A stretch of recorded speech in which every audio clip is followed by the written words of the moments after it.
Hey, Spider, where you been, man? Where are all the freaking multiplayer videos? I'm sorry, guys. Man, I've been all zombied out like for 3 weeks. 3 freaking weeks. Zombies has been so epic for Black Ops 2 that I really apologize. I don't have any multiplayer videos yet, but I'm starting to dig into multiplayer, and what I wanted to start off with you guys was just covering the recent patch that came out, and also I just started doing a little digging into multiplayer, and I'm really I'm going to talk about a few things. I'm kind of concerned about a few things, actually. Anyways, let's go to basically the patch notes.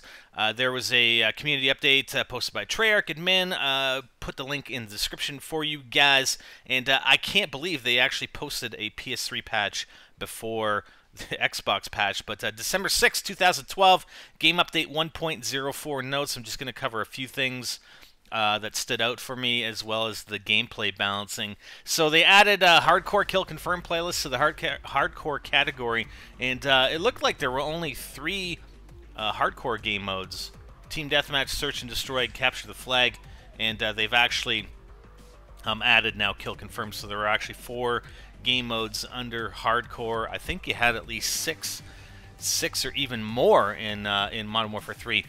Players with Black Hat PDA can no longer hack a care package faster than the owner can capture it. Crap, man, that would have pissed me off. If I dropped a care package and somebody PDA'd it before I could actually capture it, that would piss me off, so that's alright. I like that one. Addressed an exploit where modified console hackers could maliciously spread infected films to other users, and that I think that was part of the reason they took off theater mode, I believe. And I believe they're going to be re-implementing theater mode later today once the majority of people have downloaded this patch for Black Ops 2. Added a failsafe to prevent spawn trapping and capture the flag. I wonder what that is. I hope it's like mortars that kill the guy who's spawn trapping. That would be awesome. I doubt it's that, but hey, they don't actually specify. This one was kind of interesting. Players using Ghost and a suppressor attachment will no longer appear on the enemy's minimap while shooting and moving while a UAV is up. So obviously, the suppressor was causing players with Ghost while they were moving to show up on UAV. That would suck. Counter UAV no longer remains for the rest of the game after a host migration. That's probably a good thing. That would also kind of suck if the host migrated and the enemy team had a counter UAV up and it remained for the rest of the game. Okay, gameplay balancing. This is obviously where you guys are probably most interested about. Score streaks, UAV cost increase from 350 to 425, and I like that. I mean, even before the game released, I figured, you know, just looking at the score streak points, etc., that UAVs would be spammed like crazy, and I'm sure that's why they increased the cost. And that's a significant increase. I mean, that's 75 score streak points for the UAV. Lightning Strike added a 750 millisecond delay. That is 3/4 of a second. Equipment grenades. Bouncing Betty increased the grace period between trigger and activation by 200 milliseconds, obviously to give you a bit more time to go prone and avoid the explosion. And I've actually heard, well, I guess just even a few days after the game came out, that the Bouncing Betty spam was kind of crazy, so maybe this will reduce that. Sensor Grenade increased the range, now 1,000 units frequency, now 800 milliseconds between pings and amount of time for 6 seconds that players appear after explosion, so increasing the effectiveness of the Sensor Grenade. Concussion Grenade, decreased movement penalty and turn speed penalty when hit, so it looks like Concussion Grenade was being too effective, so they reduced that. Now SMGs, I've heard a lot about the SMGs, so I thought at one point, and they actually had a previous patch on November 17th, that they were going to decrease the effective range of SMGs, but I don't see it listed in the patch notes or the game update notes, unfortunately. It wasn't listed in 1.03. I'm not sure about 1.01, 1.02. That's not actually on this on the site. But 1.04, there's no range decrease that I can see.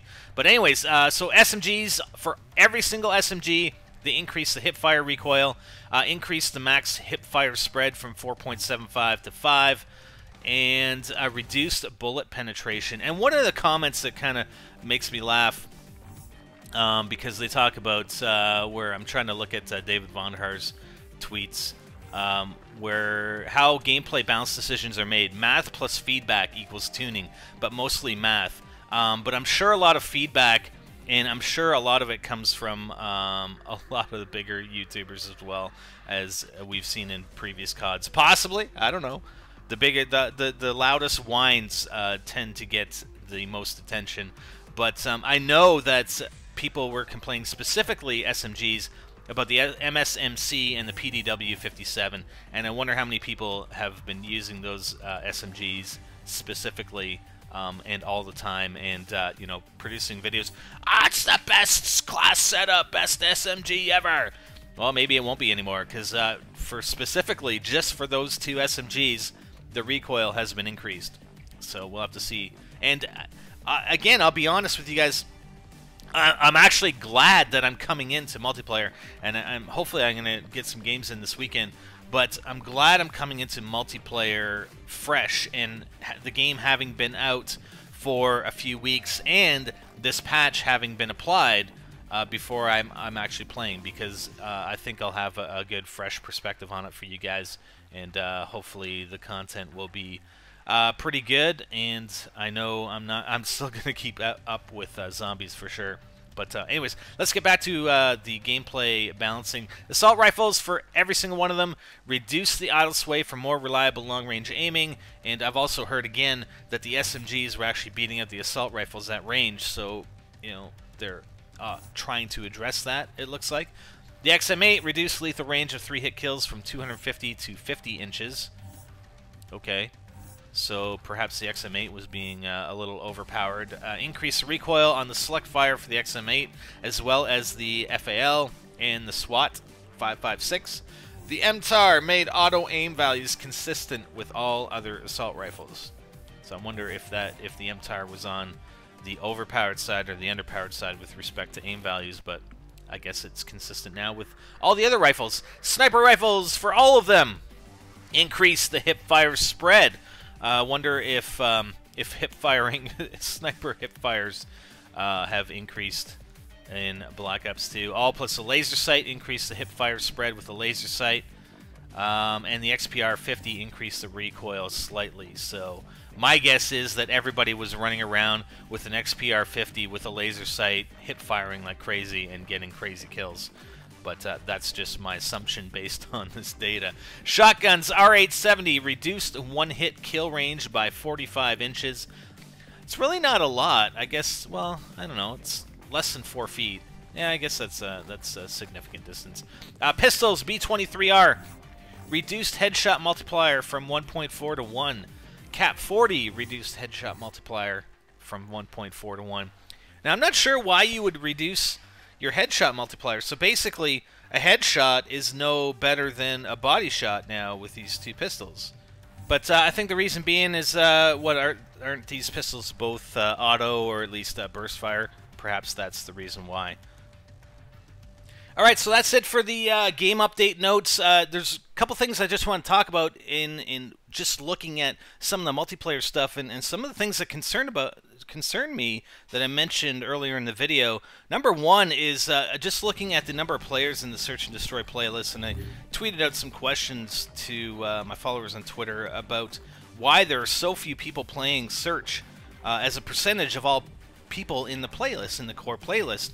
And you know, a few months ago, I could go on to Black Ops, not even Modern Warfare 3, but Black Ops, and there'd be 20,000 people at the approximate same time that I'm looking at the player count on Black Ops 2. There'd be 20,000 people in the Search and Destroy playlist. We got like 6,500 right now out of 181,000 in the core playlist playing Search and Destroy. I mean, Search would actually compare to Domination. Domination has 37,000. So I actually tweeted out, again, I haven't played a single multiplayer match, tweeted out, and apparently either the actual XP you gain and or score per minute, I guess, and I don't have any barracks data for this, so I guess they added a score per minute calculation or stat into the barracks perhaps. But anyways, the score per minute on Search is way less than it has been in previous CODs. And maybe perhaps that is why there are so few people playing Search and Destroy, because people want to rank up. I mean, Team Deathmatch is obviously up there, as always, with 66,000 in the playlist. The Hardcore, like I said, they now have 4 game modes in Hardcore. The bonus, you know, that's another thing. And I think the with the Nuketown 2025, they actually had that playing, and then they removed it entirely from the multiplayer playlist. I'm not sure why they can't have it in the regular game modes like core and hardcore, but it has to be strictly a bonus section in the playlist. I mean, can't they just treat it like DLC basically, and implement it in all the other playlists? I'm not sure why they're doing that, but that's what they're doing. The only other thing is looking at League play, and I know that they've put a lot of effort and a lot of emphasis and a lot of focus based on, you know, press releases and all the talk and tweets and everything. They put a lot of stuff into the League play, but I mean, you're talking way less than 1% of players are actually in League play versus all players that are online. So I don't know why there's such a push on that. You know, I understand from the competitive aspect, but you don't necessarily need a separate League play playlist, I don't think, anyway, in order to push your competitive agenda. But I guess, I don't know. Hopefully, you know, I see a lot of emphasis placed on a player base that is probably about 0.5% of everybody that's playing online, and it may get up to 1% depending on what time of day you're talking about. And I'll have to look at it another time. But yeah, that's about it. So I'm going to be getting into some multiplayer stuff hopefully this weekend. Wanted to bring you the game update notes as well, and let's get some fresh perspective on this game. Let's have some fun. And I don't know. I really don't know. Like, if people aren't playing Search, and it's really not a great game type or game mode that people are going to play, I don't know. I don't know how much emphasis I'm going to be putting on Search and Destroy. But I hear that they actually may patch in and improve the XP and the score per minute that you can get on Search and Destroy. But what a way to decimate and destroy a game mode by changing up and just killing the score per minute for that game mode, if that's true. I mean, I'm even looking at Capture the Flag, and there are like, wow, Capture the Flag and Mercenary Mosh Pit. There are so few people playing. It's crazy. Even the multi-team. I mean, there's 4,000, so that's not too bad. But yeah, the Mercenary Mosh Pit and the Capture the Flag are just just have horrible numbers. I mean, you talk about 1,400 players out of 181,000 in the core playlist. Anyways, that's it. I'm Spider, and we'll talk soon. Some multiplayer guys. Yeah, I'm out.